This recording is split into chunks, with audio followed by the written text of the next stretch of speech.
welcome back to my Sarah Dessen marathon. Today is The Moon and More. It is one of my least favorite Sarah Dessen novels. I have not read it in a long time, and I wasn't necessarily looking forward to reading it this time. However, I was excited to see if my opinion would change. It did not. There are certain things that I had wrong unless I run across another book where I'm actually mixing this one up with that one. But my main issue with this one that I had the first time around and then this time around is that it was missing the magic. Sarah broke from tradition with this novel. First off, it's not really a romance. Even the romance in it is not very romancy. The main character is this girl named Emaline. She has just graduated high school. She has been in a relationship with this guy named Luke since she was a freshman. Things happen, they end up breaking up, and the next day she starts dating this dude named Theo, who is a New Yorker trying to become a filmmaker, and he has come to Colby with his boss in order to make a documentary on a local guy in Colby. I liked that we actually had an insider's view of Colby from this book, but in many ways it was a disillusionment because Colby in some form and fashion is a magical place to be. It is a beach town in the summer. It is the place where you go to escape and you have, for better or for worse, a summer adventure. Emaline, she was also really boring and she had no direction. And I understand the whole thing is coming of age and it's family dynamics, figuring out who you are, but I didn't think Emaline knew much of anything, whether it be herself, what she wanted, anything. And I thought she was kind of a drag. From the very moment we meet her, she's complaining. And nothing can satisfy her throughout this entire novel. Let's go back to the novel. Emaline. She works for her family business, which is a real estate company, and they rent out beach rentals to summer goers. We meet her dying in the heat. She is in this, it's a sand bar, but she calls it a sand box. So she's just really miserable with what she's doing. She's encountering families that don't appreciate her. And then she goes inside and we meet her family. Her mom was a teen mom who'd been impregnated by a guy who had come to Colby for the summer. It did not work out. She has no relationship with her father, but more on that later. We meet her sisters, which I think it's Margot and Ivy. Her mother had met Emeline's stepfather when she was 2 or 3. So these have been her sisters growing up. She has a great family dynamic, but honestly, Ivy is pointless. Ivy and Margot are largely flat characters. They serve no purpose in the novel except to make things difficult for Emaline. I thought her mom was kind of lame too. There were no boundaries when it came to Emeline's personal space and the respect of her wishes. But back to Margot and Ivy, it's kind of like they all have that stereotypical role where Margot is uptight and driven and thinks she knows everything.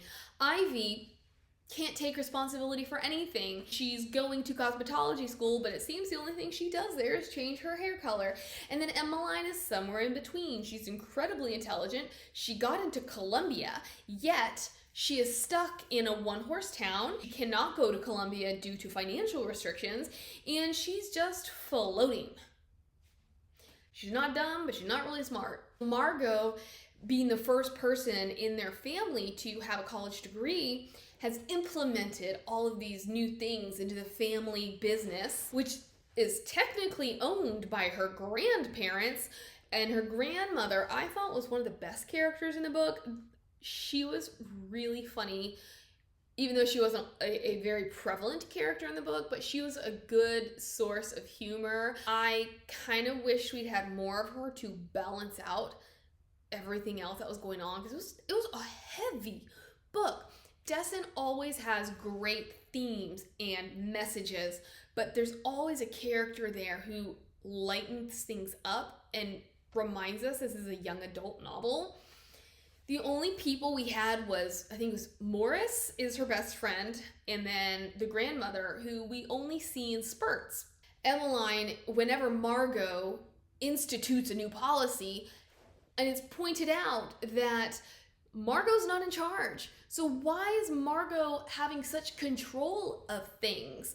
I felt like we needed more of that grandmother to be like, look, I appreciate what you have to say. However, you're not in charge. I am. It's subtle in the way that Margot will suggest something, Emaline will refute it, and they go at each other until the grandmother steps in and finds a compromise. I thought Margot was really annoying, and I got tired of her holier-than-thou attitude. It felt like Emaline was the only person in this family who actually did work. Like, she did the grunt work. For me, that was kind of stereotypical as well. There's 3 daughters. There's the mother, there's the grandmother, and there's a receptionist. Why is she the only one doing all these things? She is in charge of the VIP houses, or the VIP houses as they have been dubbed, because apparently her grandmother is so old that she does not know what VIP is, so when she reads it, she just calls it VIP. I guess she's supposed to be quirky.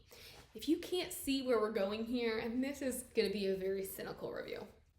Anyways, Emaline is going to all the houses that have the VIP package, delivering the flowers, the cheese platters, the whatever, making sure everything's okay. And this is where, the sister's name is not Ivy. Ivy is the filmmaker. This is where she meets Ivy and Theo, and Ivy is the stereotypical New Yorker who has a terrible attitude, wears black, and cares about nobody but herself. However, whenever Emaline makes mention of this, Theo's like, oh, well, aren't you just as judgmental? And I'm like, for good reason. He's not a particularly attractive dude. He's not a particularly charismatic dude. So I don't understand why she falls for him, except for the fact that I guess, and this is something somebody else pointed out in a review, and I was like, okay, maybe, so I'll point it out here. There is a moment where she talks about summer romances, how all the girls who get involved in these romances think it's going to be forever until the summer ends, and then they're all dumped and commiserating. Wouldn't it be nice to experience the summer that the tourists, the guests, have? Some form or fashion, this is what she's doing. Excuse the dog. I don't know what's going on. I don't know why Dessen had to break from tradition so much with her storytelling and the heaviness of her plot and her theme. Emaline has a couple interactions with this guy, and this was something that I remembered distinctly, although there is a little bit of gray area for me, because I thought that Emaline broke up with Luke for no reason, just because this other guy was here. And then in the end, here's a spoiler, she doesn't get a happily ever after. She realized Theo's a douche, which he is, which is why I still don't understand why she started dating him. But then she doesn't get back with Luke either. And that is something that Dessen usually does, is, okay, you might be with somebody and it turns out he's not the right one. This other guy is. Or you break up with him thinking someone else is better, but then you realize you had what you wanted all along. And so you return to the first love interest. And it's not that I mind her breaking from tradition. She is very formulaic. I mean, I could probably tell you the plot and structure of her books before she even writes one. But because there was no magic in this novel, I was disappointed that in the end, Emaline let this really great guy go. He had no obvious faults. The one thing that happened is they're drifting apart. Honeymoon phase is over. Apparently, they had gotten caught doing the hanky-panky in her room a year prior, and ever since then, she was so paranoid about getting caught again that it took the joy out of it, and there was really nowhere else they could do it. That was about it. She was a terrible girlfriend. He was very thoughtful, and she legitimately was only thinking about herself. So I'm like, why is Luke with her? She's a boring girl. She has nothing to her that makes me like her. Then they have a disagreement of sorts, and then she tells Theo, hey, yes, I will give you a tour of the town. They end up running into Luke along the road, this is when he gets upset. He's like, so when I text you to have dinner, you never responded because you're hanging out with another dude. And she's like, oh, but I did respond, only to realize she never hit send.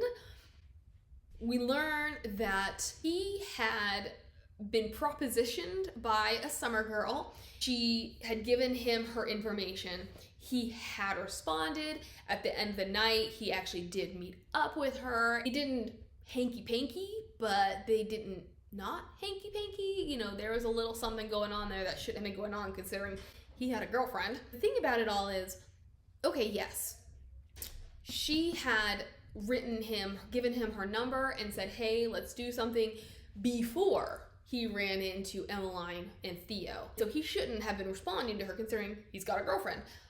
But in a way kind of had broken up, like they weren't talking, only for them to meet up later after she finds this note and she confronts him about it, and they do break up, even though he doesn't think they break up. But what she does is, like, that day she goes with Theo to kind of a Costco.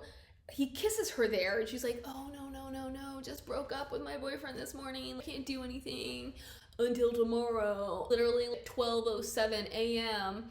they make out in the living room or something. And I was like, who is Emaline? What about her do I need to be rooting for? She continues in this relationship with Theo. We do see her interacting with Luke, and I felt like they had a lot of chemistry. Go figure. Theo starts getting upset about the fact that she has any sort of a relationship with Luke. This is when we learn that he likes to have big moments. So everything they do has a title. They're oil and water. They don't go together. Eventually, it's obvious that he, in many senses, is using her for her connections to the guy that they're trying to do their documentary on, and that he is always going to put himself first. He leaves Ivy to ingratiate himself into the artist's life because this artist apparently is going to release new work, go on tour, and he's like, I'm a go-getter and I'm going to make sure I'm part of that. Only for him, spoiler, not to get that gig either. He's just not a great guy, and he's kind of a loser in my opinion. He has nothing going for him. He likes to bemoan the fact that he was a nerd in high school and got picked on and blah, blah, blah. Emaline can never fully commit to him because everything he does, she's like, oh, well, I have history here in some way or another, and so the fact that he's trying to do something romantic, I can't fully accept because it's related to something else. The guy that they are trying to do this documentary on is Clyde. We have seen Clyde in many other books, particularly Along for the Ride, because he is the owner of the bike shop that eventually is renamed as Abe's, which that whole thing was just a mystery to me, why they had to rename it in the first place. He also owns like a laundromat slash late night coffee shop, but he apparently in his 20s had become extremely successful in the art world up in New York. At some point, I think like his first major sale, $500,000 or something, and he realizes people are spending their money on the wrong things. He becomes disillusioned, cuts all ties, and becomes a hermit back in Colby. Ivy and Theo come to do this documentary on him, but he won't have anything to do with them. They enlist Emaline because she's a local, and she's like, I don't really know him either. Through the course of all this, she's able to get them connected, and they're able to get something started. I don't know, Emaline was just really boring. In the end, what does happen is he has a showcase in Colby. Theo's having all kind of issues because Ivy has then enlisted Emaline to help her put the show together since Theo left. So Theo is there on behalf of Clyde. He's like, oh, you're doing all of this wrong, and Emeline's like, it's my decision, not yours. You are not part of the planning side at the showcase. So Morris, who was another waste of a character, like he could have been good, he could have been that breath of fresh air, but he's introduced as somebody who has no drive. He cannot finish anything he starts, yet nobody ever fires him. He's a terrible employee, but people just keep holding on to him for no reason whatsoever. Literally, Emaline says he went to work for her father, who's in construction, and even though her father complained about him every single day, never managed to fire him and always had an excuse when she asked him why. And it continues to work for her father to this day. This guy who cannot keep a job, has no apparent drive or desire to do anything, has no attention span, gets the gig with Clyde. Emaline ends up being hired on as an intern for Ivy because she's discovered a love for, not filmmaking, but whatever she's doing with Ivy. I don't care. I don't remember. That's how it's going to be. Just to bounce back and forth a little bit more, we also have Emaline's father. So she has her dad, who is the guy married to her mother and is her father figure. And then we have her father, who came from the wealthy family, was something of a geek, which I don't understand this. Her mother was apparently very, very pretty, very, very popular, and it seemed like she broke type to have relations with Emaline's father. Initially, I thought he was just gonna be like this preppy playboy who breezed into town and they had this affair, and then she learned that he was a jerk. No, it's this mouthy New Yorker that nobody likes that she has a summer fling with. He abandons her once she gets pregnant, or not necessarily, because he's already gone. On some level, it was also his parents saying you need to distance yourself from her, but he's not there. I think it took like 2 weeks for him to actually come see Emaline after she was born. The only good thing he did was provide child support checks, which she then put a stop to once she remarried. Emaline has no interaction with her father until sometime in elementary school. She has to do a family tree. So she reaches out to her dad. They have a very loose relationship.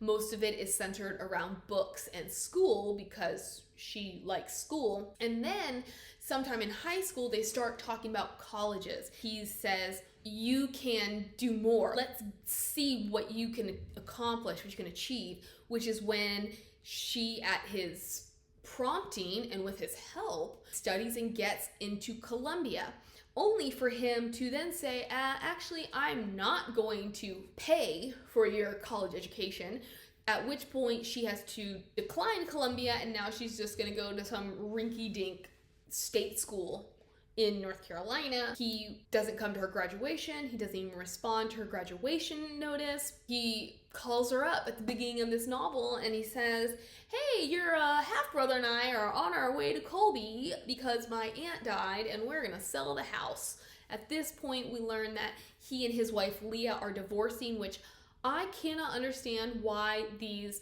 down-to-earth, intelligent women are falling for him when he is such a prick. I don't understand. Like, there's so much about The Moon and More that I don't think makes sense, considering how good of a writer Dessen is and how great she is at creating relatable characters. But do we get anything about her and her dad reconnecting or coming to terms with things in this novel? No, actually what she does is she spends more time with her brother, but she doesn't even want to spend time with her brother Benji. It's like she just kind of gets stuck with him. He actually likes her. Actually, I thought Benji was quite a nice character. He was super fun, super cute, but he is suffering because his dad is insufferable. His parents are separating and he knows about it, but nobody will talk to him. Nobody will confide. Nobody will clue him into what's happening in his own life. He ends up just spending a lot of time with Emaline, but then in the end, he kind of gets pushed off onto Morris. I mean, Emaline, I'm like, I thought this was a great opportunity to expand her, to get her to see that there is more than just herself in this world, and that even though she might not have a relationship with her dad, she can definitely have one with her brother, and she can see that there is good that can come with having a deadbeat dad. The revelation here is that he couldn't provide for her education because he was getting the divorce, which I'm like, how wealthy was he then? My assumption is that he is ridiculously wealthy, so he can't go through a divorce and pay for her Ivy League education. I guess she is just so dependent on him funding her education, she doesn't even try to get her own scholarships. They have a come to Jesus moment where he is a bad dad. He just doesn't care about anybody but himself. She points out the fact that he abandoned her. He doesn't own up to anything. They have a really awkward relationship through the end of the novel, at which point we learn that he has tentatively resumed communication with her.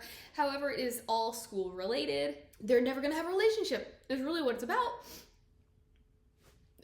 Honestly, I think that Leah, the stepmom, and Benji should just move to Colby and lived happily ever after.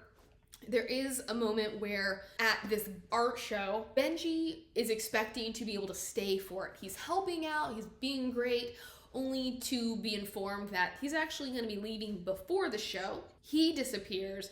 Emaline finds him at the sandbar, and all is well with the world. He points out how Luke must still care for her because Luke was also not going to be able to attend the show because I guess the assumption is he has a date, only for him to, once he sees Emaline, drop everything to help her, which I feel like there's all these roads leading to them reconnecting.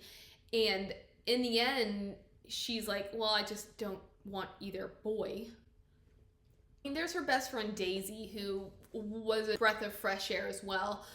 I felt like she's what Emaline could have been. Extremely intelligent, extremely driven, going places, but she had a personality. For some reason, she was dating Morris.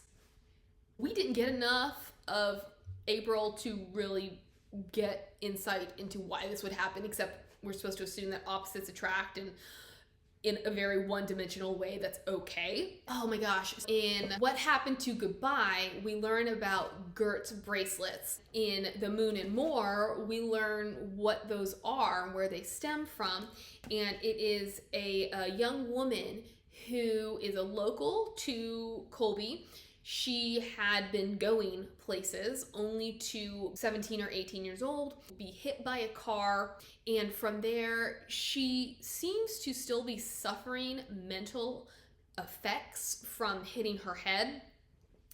But what she had done in the initial aftermath when she's going through therapy and rehab was she started making these bracelets to be able to focus. These bracelets called Gert's because the last name is Gertman and he owns some kind of gas station or just like a little store.